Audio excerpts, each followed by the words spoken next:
Hello friends, मेरे channel में आप सबका स्वागत है। तो फ्रेंड्स, आज मैं आप लोग को एक ऐसी स्टोरी बताने वाली हूँ जो कि बहुत डरावनी थी। और मतलब मेरे साथ ये जो हुआ था वो मैं आपको बताने वाली हूँ। हुआ क्या था, जो मेरी मम्मी है ना, तो उसकी मतलब मेरी मम्मी की मम्मी जो है ना, वो गुजर गए थे और हम गाँव में गए थे। सब लोग गाँव में गए थे और वहाँ पे मतलब जो हस्तियाँ जो रहती है ना, तो घर में थी उनकी 8 दिन 10 दिन तक हस्तियाँ घर में थी।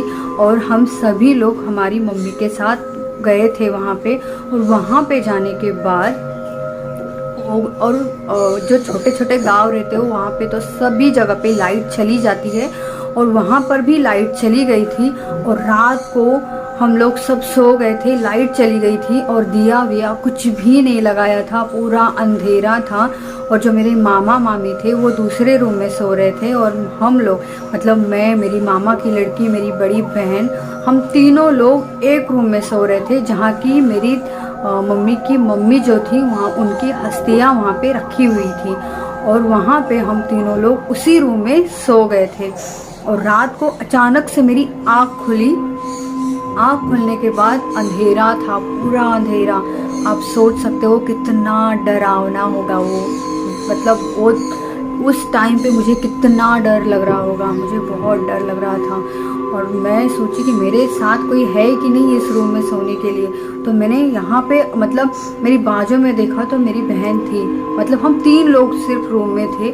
मेरी बाजू में देखा तो मेरी बहन थी, मतलब हाथ लगा के, अंधेरा था पूरा, हाथ लगा के देखा, ऐसा ऐसा ऐसा देखा तो मेरी बहन थी। उसके बाजू में देखा तो और मेरी मामा की लड़की भी थी। और उसके बाजू में कोई और एक था जो मुझे इतना डर लगा, इतना डर लगा। मतलब मैं, मेरी बहन और मेरी मामा की लड़की के अलावा भी और कोई था उस रूम में, जो मुझे बहुत डर लग रहा था। उसके बाद फिर मैं इतना ज़ोर से चिल्लाई, इतना ज़ोर से चिल्लाई कि सब लोग उठ गए नींद से। रात को 2 बज रहे थे, सब लोग उठ गए। और उठने के बाद मैं चिल्लाने के बाद भी मुझे ऐसा लगा कि उस रूम में कोई है, कुछ तो दिखा मुझे, लेकिन किसी को यकीन नहीं हुआ कि मैं जो बोल रही हूँ वो सही है। इसके बारे में किसी को यकीन नहीं हुआ।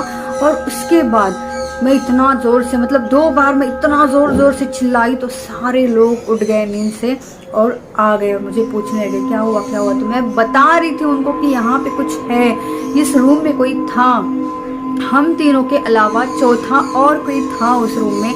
लेकिन मेरी बातों पे किसी ने यकीन नहीं किया। और उसके बाद मुझे मेरी मामा मामी ने अपने पास सुलाया। मतलब मैं अपने मामा मामी के पास जाके सोई। रात को 2 बजे मुझे डर लगने लगा था। और उसके बाद भी लाइट गई थी, दिया, एक छोटा सा दिया जलाया हुआ था। तो उस दिए में भी मुझे बहुत डर लग रहा था। मैं यहाँ पे देख रही थी, मैं वहाँ पे देख रही थी, मैं सारी जगह पे देख रही थी। और सब सुनसान था। और सुनसान रात में सिर्फ एक घड़ी की आवाज़ आ रही थी, टक टक टक करके। तो उस घड़ी की आवाज़ से भी मुझे इतना डर लग रहा था, इतना डर लग रहा था। मतलब वो देखने के बाद मुझे इतना मैं डर चुकी थी फ्रेंड्स, इतना डर चुकी थी। रात भर मैं सोई नहीं। और जैसे ही सुबह हो गई वैसे ही मैं मेरी मम्मी के साथ मैं अपने घर पे चली आई। और मेरी बहन और मैं अपने घर चले आए। और तब जाके मेरा डर ख़त्म हो गया। फिर भी मैं तब से लेकर मैं मेरी मामा के घर कभी नहीं गई, क्योंकि इतना मुझे डर लग रहा था। तो फ्रेंड्स, ये हुआ था मेरे साथ। क्या आपके साथ भी ऐसा कुछ हुआ है? अगर हुआ होगा तो फ्रेंड्स प्लीज़ मुझे कमेंट बॉक्स में बता देना। बाय।